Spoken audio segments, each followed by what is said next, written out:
el espacio de las heridas. Vamos a la siguiente lámina, por favor.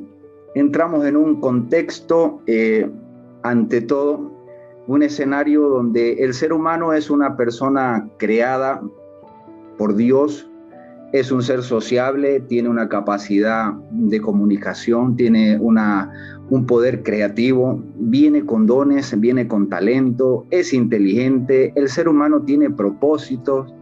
Dios dice en su palabra que somos un especial tesoro, somos escogidos y también tenemos un libre albedrío. Eso, como quien dice, viene desde fábrica.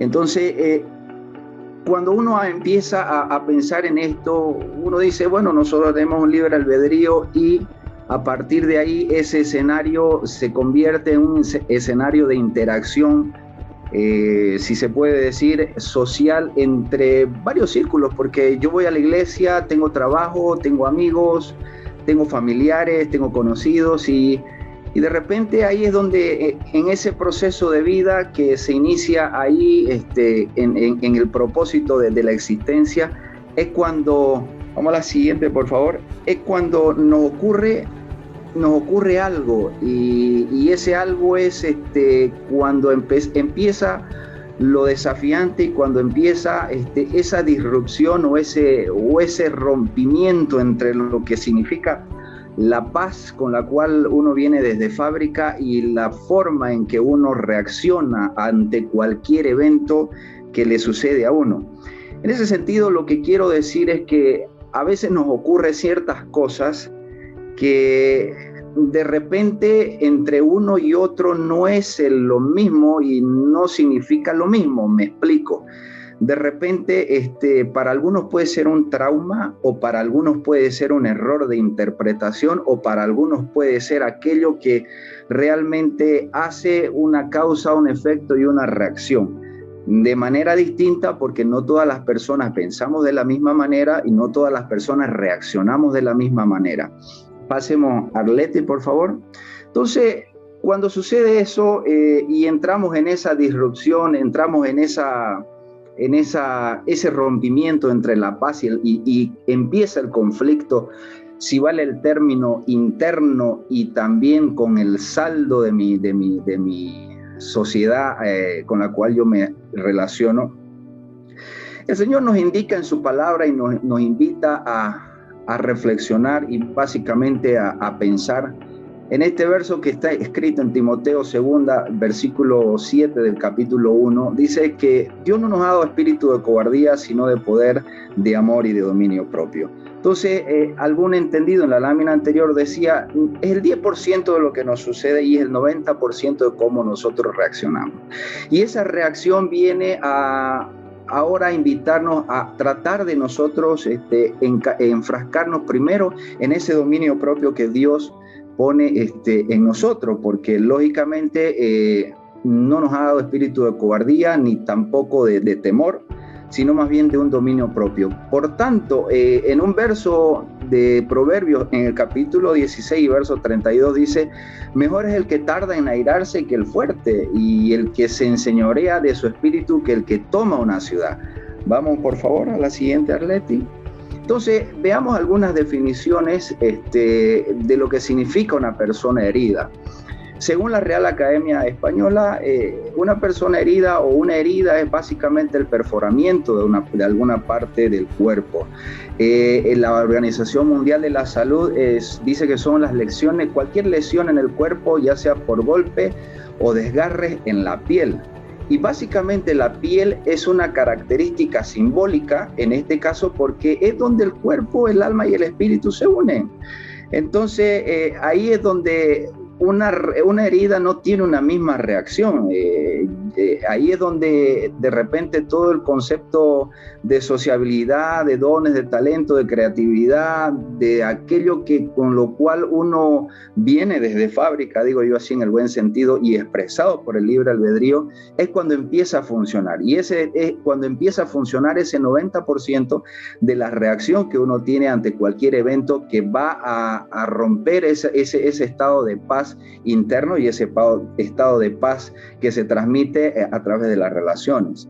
Vamos a la siguiente, por favor. Entonces, vemos que históricamente la ciencia nos respalda que el primer origen del rompimiento de esa paz que una persona tiene y que a la vez y a la hora de la verdad viene a originar en una primera instancia ciertas causas o ciertas razones, o como se pueda entender más simple, ciertas motivos para un primer origen para ser heridos. Entonces, ese primer origen está relacionado básicamente con el hogar.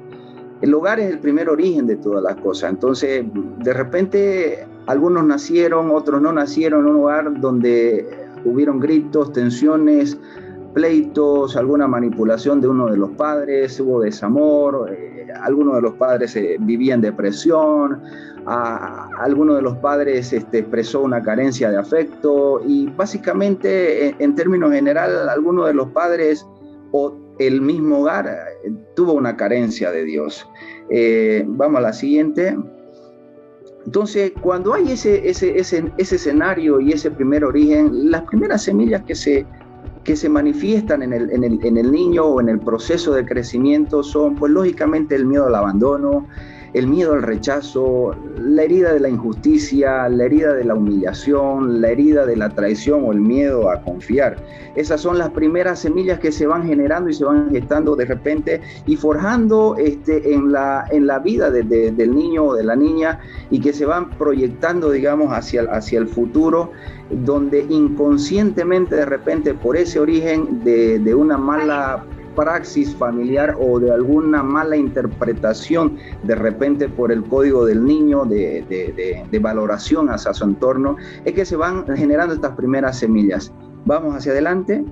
Entonces, ya en el camino se evidencian muchas cosas, ¿no? Ya cuando el ser humano empieza a caminar en su vida real, ya vemos de repente personas que viven en una queja constante, viven normalmente diciendo que todo es negativo, le encuentran a cada solución una excusa, le encuentran un pero a cada solución, asumen un papel de víctimas, siempre son egoístas pensando en sus problemas, se evaden las responsabilidades, sienten envidia, celos, viven en una constante soberbia, son manipuladores, tienen un bajo nivel de empatía, es decir, no buscan siempre lo suyo y no lo de los demás.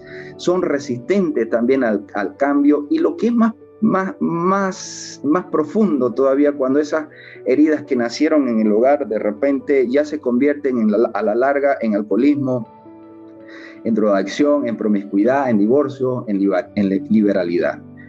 Vamos a la siguiente. Entonces, ¿cuáles son las causas en síntesis evidentes? Dice Santiago capítulo 4, 1 y 2, en la traducción del lenguaje actual, nos dice y nos confronta diciendo: ¿saben por qué hay guerras y pleito entre ustedes?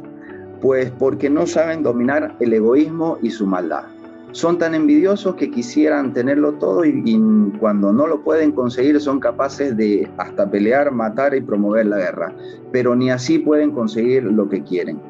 Ustedes no tienen porque no se lo piden a Dios. O sea, la palabra nos confronta, ¿verdad? Entonces, de repente, aquí está una de las respuestas bíblicas al vacío, a la vida que es carente de Dios y que definitivamente promueve valores que son contrarios a tener el dominio propio y definitivamente a tener una vida proyectada en paz. Vamos, por favor, a la siguiente. Entonces, el riesgo de ser una persona herida es básicamente que en el transcurso de la caminata contamine y perturbe, pues, ¿no?, al resto del círculo por donde uno se va relacionando.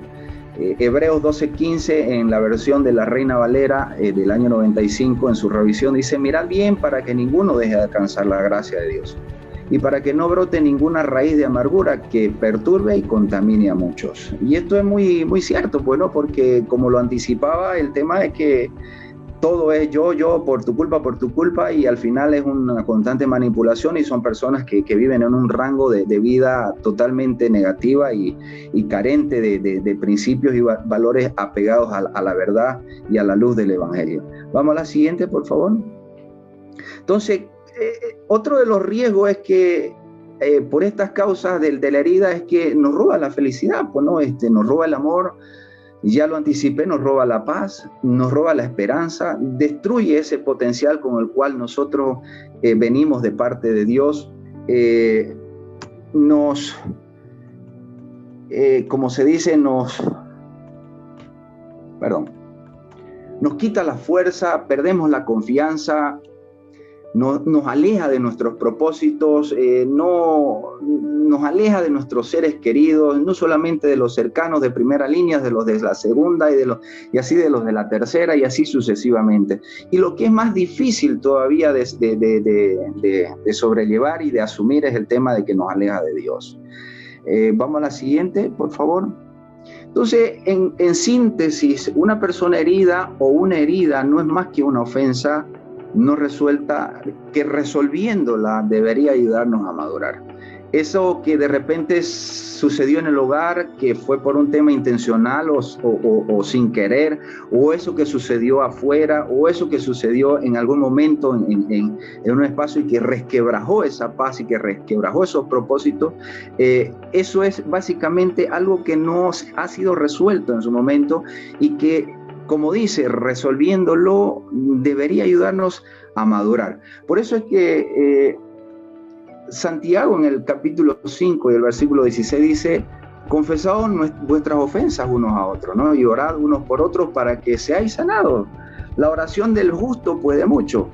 Entonces hay otro texto que nos da la razón para poder de repente enojarnos, airarnos, pero no pecar, y que incluso la palabra a través del Señor, o el Señor a través de su palabra, nos pone un tiempo máximo para el enojo. Es decir, que no se ponga el sol sobre nuestro enojo. Es decir, tengo durante el día como para agarrar a mi hermano o que mi hermano me agarre a mí y zanjar las cuentas, pues no, zanjar la ofensa. Entonces creo que aquí la palabra es clara para ayudarnos y darnos luz de cómo enfrentar esta situación. Vamos a la siguiente, por favor.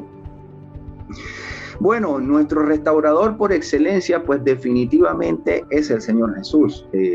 No hay otro camino, no hay otra verdad, no hay otra vida para poder llegar definitivamente a reencaminarnos hacia la paz con la cual y el propósito con el cual nosotros hemos sido creados y venimos desde fábrica, en un buen sentido hablando. Dice que el Señor reanima a los descorazonados y sana sus heridas. En el capítulo, en tercera de Juan, en el verso 2 dice: amado, yo deseo que seas prosperado en todo y que tengas salud a la vez que tu alma prospera. Entonces el